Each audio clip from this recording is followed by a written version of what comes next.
आयुर्वेद कहता है कि आपको यदि गहरी नींद चाहिए तो भोजन के अंत में थोड़ा मीठा खा लीजिए, चाहे गुड़ हो, शक्कर हो, रसगुल्ला हो, कुछ भी हो, मीठा खा लेना चाहिए, गहरी नींद आती है। वो बेचारा, भगवान की कथा इतनी प्यारी मधुर थी, वो बेचारा सो गया। अब कथा विश्राम का समय आया। डीओजी साहब ने विचार किया कि जीओडी की कथा पूरी होने वाली है तो हम भी चले प्रसाद ले ले। बेचारा आया, लेकिन देखा आज तो भगवान का उत्सव चल रहा है, अभी कथा खत्म होने वाली नहीं है। तो फिर मन में विचार करने लगा डीओजी साहब कि अभी घर जाएंगे तो फिर आ नहीं पाएंगे, तो ऐसा करते हैं थोड़ा इंतजार कर लेते हैं। एकांत में जाकर के बैठ गया चुपचाप। लेकिन कथा सुनते सुनते उनको लघु शंका लग गई। होता है ना, हाँ? अरे भैया, जो कोई ज्यादा पानी वानी पी ले तो लघु शंका तो लग ही जाती है। अब 4-4, 5-5 घंटा एक आसन में बैठना हो तो डीओजी साहब को लघु शंका लग गई। तो डीओजी साहब ने विचार किया कि कथा भी भंग ना हो और हमारा काम भी बन जाए, ऐसा क्या करना चाहिए। तो उसका स्वभाव होता है, देखिए जो पीछे आ रहे हैं उनको पीछे ही बिठाइए, उनको आगे ना आने दीजिए। आगे बैठने का यदि है तो आप पहले आए। हाँ हाँ, चलिए ठीक है। अब एक आदमी के आने से सारा माहौल डिस्टर्ब हो जाता है। जो पीछे आ रहे हैं वो पीछे बैठ जाइए, और यदि ज्यादा दिक्कत है तो इस पंक्ति को भी, इधर तो भर गया तो इस पंक्ति को थोड़ा और खाली कर दीजिएगा। क्या करिएगा, सरकार का ही नीति है, इतनी माताएं हो जाएंगी धीरे धीरे, वहां से खिसका करके कहीं पंडाल के बाहर न कर दे आप लोगों। आज इस खूटे से खिसका करके उधर कर दी है, हमको लगता है कल खिसका करके उसमें सटा देंगी और परसों बोलेंगी बाहर हो जाए। तो यात्री अपने सामान की रक्षा स्वयं करें। आप लोग अपना अपना स्थान कायम करके रखिए। वो सज्जन व्यक्ति जो कथा सुनने आया था, उसको कथा सुनते सुनते नींद आ गई। कई लोगों का स्वभाव होता है, उसका आदत होता है कि वो जब सोता है तो ऐसे सोएगा, उसका मुंह खुला रहता है, खूब गहरा सांस लेता है, मुंह खुला था। डीओजी साहब ने देखा कि रास्ता क्लियर है, उसका आदत होता है वो धरती के गोद में पेशाब नहीं करेगा, लघु शंका नहीं करेगा, जहां ऊंचा स्थान मिलेगा टांग को उठाएगा और उसमें अमृत का वर्षा कर देगा। अच्छा, आप भी अमृत बरसाने लगे। वो बेचारा एकांत में बैठा था, खूंटी के सहारे लेटा था, ऐसे रास्ता पूरा साफ था, रात थी, रास्ता साफ था। डीओजी साहब ने अपने दोनों चरण, एक चरण कमल उठाए और उसमें अमृत की धार बहने लगी। कहीं रुकावट था नहीं, कोई ब्रेकर था नहीं, गट गट गट गट गट करके अंदर चला गया। लेकिन बेचारा सो रहा था और वो थोड़ा नमकीन लगा, जी मिचलाने लगा, फिर भी उसकी नींद नहीं खुली। कथा का विश्राम का समय हुआ। कथावाचक कहते हैं, बोलिए भक्तवत्सल भगवान की। अब बगल वाले जो श्रोता सब बैठे थे जोर से जयकारा लगाए, उसकी नींद खुल गई। ऐसे करने लगा, हे भगवान ये क्या, हमारी पत्नी तो कह रही थी कि मीठा अमृत होता है, ये तो नमकीन वाला मिल गया हमको। लेकिन कहे तो भैया किससे कहे, जैसे तैसे अब प्रसाद लिया, विदा हुआ। रास्ते में पति पत्नी दोनों मिले। पति ने पत्नी को डांटा, यही अमृत पीने जाती थी तुम रोज? बोले क्यों, क्या हुआ? पति ने कहा कि तुमने तो कहा था कि मीठा अमृत होता है, हमको तो नमकीन वाला मिल गया। बोले आप बैठे कहाँ थे? तो पति ने कहा कि एकांत में बैठा था, या हम उस बीच में जाके क्या करते। सो हम एकांत में जगह मिला, बैठे और थोड़ी नींद आ गई तो पत्नी ने कहा वो मीठा अमृत इसलिए आपको प्राप्त नहीं हुआ, डीओजी आप जीओडी की कथा में जाकर के सो गए थे तो डीओजी साहब आया और आपका कल्याण कर दिए। बेचारा कान पकड़ा कि जीवन में कभी कथा में नहीं जाऊंगा और जाऊंगा तो कभी सोऊंगा नहीं। कहने का अर्थ यह है कि कथा श्रवण करने आए हैं तो आपका मन, आपका तन, आपकी सारी इंद्रियां कथा में संलग्न होनी चाहिए, तभी आनंद आएगा। एक बड़ा सुंदर भाव है।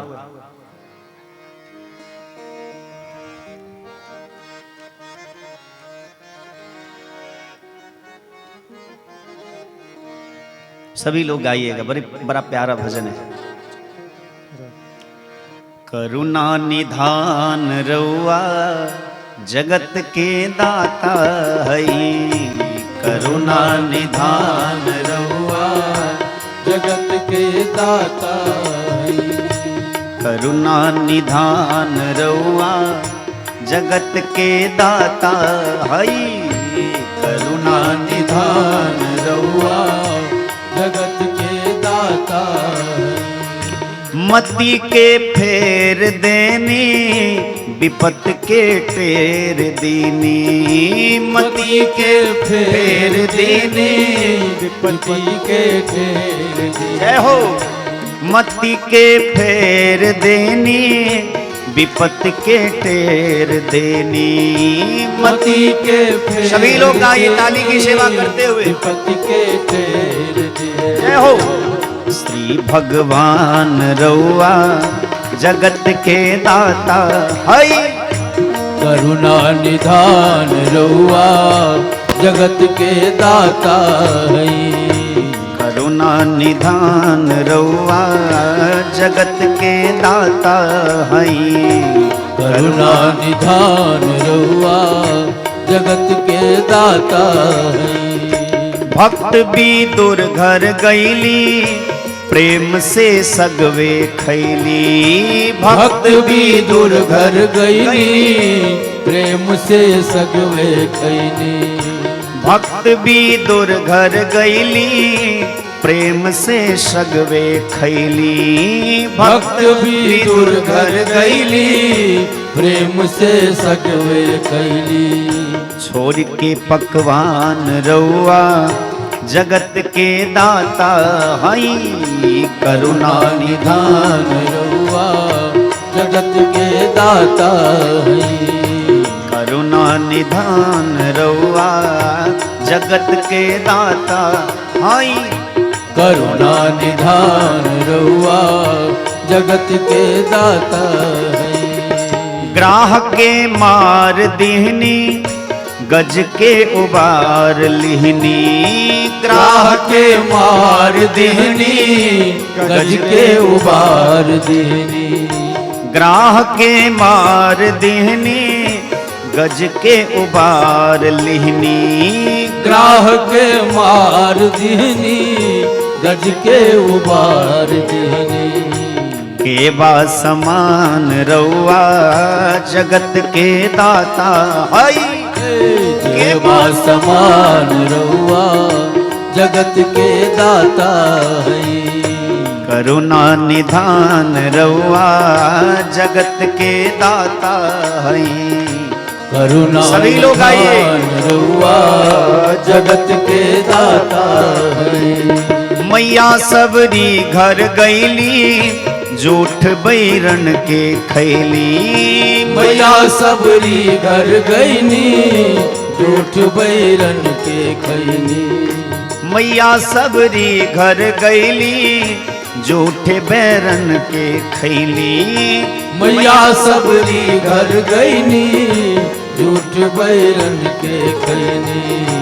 कई के बखान रउआ जगत के दाता हई, करुणा निधान रउआ जगत के दाता हई, करुणा निधान रउआ जगत के दाता हई, करुणा निधान रउआ जगत के दाता हई। केवट से चरण धुबवली गिद्ध पतिया गलबली, केवट से चरण धोवनी गीतपति हिया लगवनी केवट से चरण धोवली गीतपति है लगवनी केवट से चरण धोवनी गीतपति है लगवनी जाने जहान रउआ जगत के दाता है करुणा निधान रउआ जगत के दाता है करुणा निधान रउआ जगत के दाता है करुणा निधान रउआ जगत के दाता है गावेली दास गायत्री खींच के तीन गुचचरी गावेली दास गायत्री खींच के तीन गुचचरी गावेली दास गायत्री खींच के तीन गुचचरी गावेली दास गायत्री खींच के तीन गुचचरी कैली बुद्धिमान रउआ जगत के दाता है करुणा निधान रउआ जगत के दाता है करुणा निधान रउआ जगत के दाता है करुणा निधान रउआ जगत के दाता है करुणा निधान रउआ जगत के दाता है करुणा निधान रउआ जगत के दाता है बोलिए भक्तवत्सल भगवान की हम निवेदन कर रहे थे कि प्रारब्ध तो पहले रचा पीछे रचा शरीर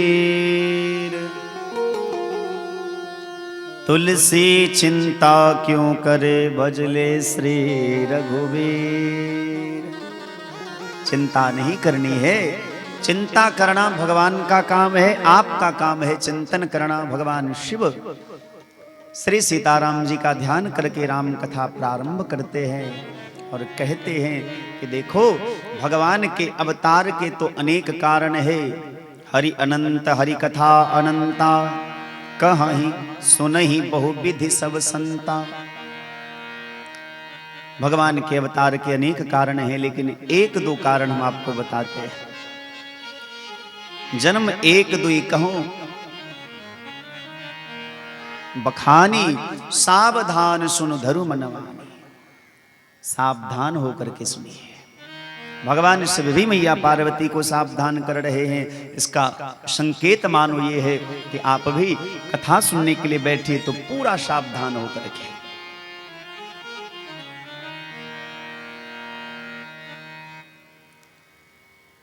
पुलिस को जब नौकरी मिलती है किसी को पुलिस की नौकरी मिलती है तो उसे उसको क्या कहते हैं केशव जी परेड कराना हाँ अरे वो सावधान एक दो ऐसा करके जो कुछ होता है परेड ही होता है ना हाँ तो सावधान कराया जाता है सिखाया जाता है आप भी कथा श्रवण करने बैठे तो एक विद्यालय ही है यहाँ सिखाया जाता है भगवान शिव मैया पार्वती को कह रहे हैं कि जन्म एक दुई कहूं भवानी सावधान सुन धरु मनवान हे भवानी हम आपको भगवान के अवतार की एक दो चार कारण बताते हैं सावधान सुनो सावधान होकर के सुनिए और धरु मम वाणी और हृदय में उसको धारण करिए भगवती पार्वती बड़ी सतर्क हैं सावधान है भगवान के अवतार का प्रथम कारण यह है सबसे पहले तो विचार यह करिए भगवान अवतार लेते क्यों हैं तो अभी अभी आपने सुना कि भगवान के अवतार के एक कारण यह है कि जय और विजय जो भगवान के द्वारपाल हैं उनको सनकादि ऋषियों ने श्राप दिया उस श्राप के कारण जय और विजय 3 योनि में 3 बार राक्षस योनि में जन्म लेते हैं 3 जन्म के लिए उनको राक्षस होने का श्राप मिला और उनके उद्धार के लिए भगवान का अवतार होता है मैया पार्वती कहती हैं प्रभु जय और विजय को सनकादि ऋषियों ने श्राप क्यों दिया, कृपा करके ये कथा हमको बताइए। भगवान शिव कहते हैं कि भगवान श्री नारायण क्षीर सागर में शयन कर रहे हैं, लक्ष्मी मैया उनके पाद संवाहन कर रही है, चरण कमलों को दबा रही है। अच्छा एक बात बताओ, इस संसार में सबसे ज्यादा कोमल क्या होता है बताओ तो? हमारे राम जी की जब वंदना की गई है, स्तुति की गई है, तो तुलसी बाबा ने राम जी के एक एक अंग की उपमा कमल के फूल से दिया है। श्री रामचंद्र कृपालु भजुमन हरण भव भय दारुणम नव कंज लोचन कंज मुख कर कंज पद कंजारुणव कंदर्प अगणित अमित छवि नव नील नीरद सुंदरम पट पीतमान तरित रुचि सुचि नौमि जनक सुतावरम। भगवान के एक एक अंग की उपमा संत कमल के पुष्प से देते हैं। भगवान का चरण कमल, भगवान का कर कमल, भगवान का मुख कमल, भगवान का नेत्र कमल, नयन कमल। हमारे दादाजी जिनका देह अब संसार में नहीं रहा, वो भगवान को कमल नयन कह करके पुकारते थे। हमको आज भी स्मरण है, जब हम बहुत छोटे थे, हम अपने दादाजी के पास सोते थे। हमारे दादाजी सच्चे सदगृहस्थ संत थे। लगभग 30 वर्ष की आयु में हमारी दादी माँ मर गई। हमारे दादाजी का उम्र वही 30 वर्ष हो रहा होगा, तब हमारी दादी माँ मर गई और तब से उनका भजन और भी ज्यादा बढ़ गया। हमने अपनी आंखों से देखा, यहाँ भी बहुत सारे लोग ऐसे होंगे जो जिनको हमारे दादाजी का दर्शन हुआ होगा। लगभग 14-15 घंटा रोज भजन करते थे और उनका आशीर्वाद मेरे ऊपर बहुत रहा। हमको हृदय से बहुत मानते थे। जब भी कभी उनका दर्शन करने के लिए मैं जाता था तो हमारे सामने वो विनय पत्रिका खोल करके देते थे और कहते थे कि एक पद सुनाओ इसमें से। ऐसो को उदार जग माही है, सो को उदार जग माही। हमारे दादाजी को बहुत सुंदर लगता था। ऐसे वो खोज खोज करके रखते थे और कहते थे हमको सुनाओ। एक बड़ा सुंदर और पद है, जाके प्रिय न राम बैदेही, जाके प्रिय न राम बैदेही, जाके प्रिय न राम बैदेही, जाके प्रिय न राम बैदेही। तजिए ताही कोटि बैरी सम, तजिए ताही कोटि बैरी सम, यद्यपि परम स्नेही, जाके प्रिय न राम बैदेही, जाके प्रिय न राम बैदेही। तुलसी बाबा का भाव है कि जिसको भगवान से प्रेम नहीं है उसका त्याग कर देना चाहिए। संसार का कितना भी गहरा रिश्ता किसी के साथ क्यों ना हो, जो भगवान का प्यारा नहीं है, जो भगवान से प्रेम नहीं करता है, उसका त्याग कर देने में कोई दोष नहीं है। तजेऊ पिता प्रहलाद विभीषण, तजेऊ पिता प्रहलाद विभीषण, बंधु भरत महतारी, बंधु भरत महतारी। प्रहलाद जी ने अपने पिता हिरण्यकशिपु का त्याग कर दिया। आज तक कहीं आपको ऐसा प्रमाण मिला कि उनको नरक मिला है प्रहलाद जी को? अरे आज भी हम प्रहलाद जी को प्रणाम करते हैं। उन्होंने पिता का त्याग किया क्योंकि उनके पिता भगवत द्रोही थे, इसीलिए प्रहलाद जी ने पिता का त्याग कर दिया।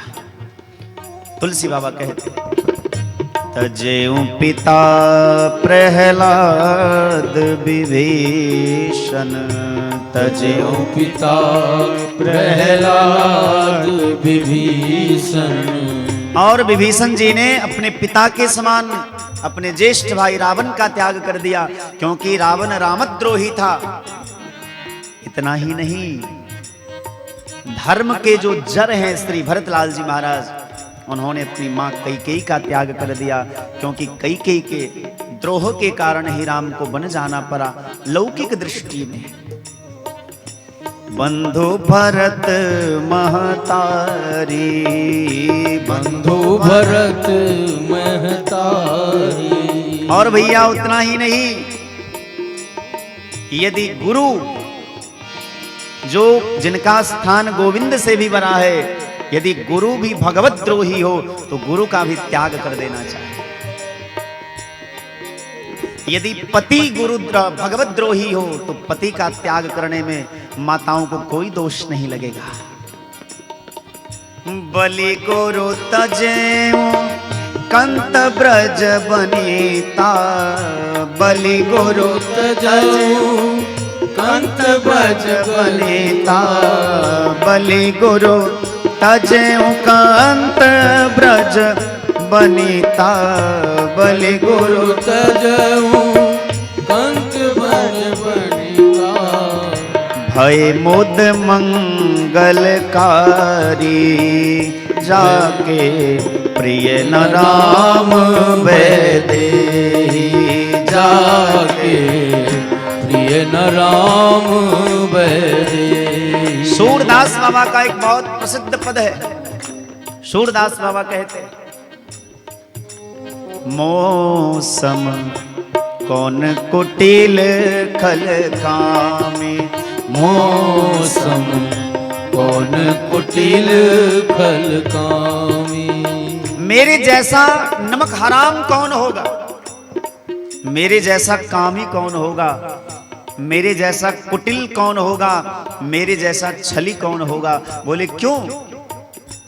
सूरदास बाबा ने जवाब दिया, जाही तन दियो ताही बिसरायो, जाही तन दियो ताही बिसरायो, जाही तन दियो ताही बिसरायो।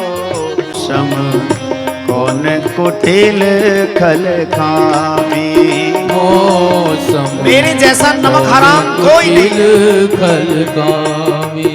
मौसम कौन कुटिल खल कामी, मौसम कौन कुटिल खल कामी, मौसम कौन कुटिल खल कामी।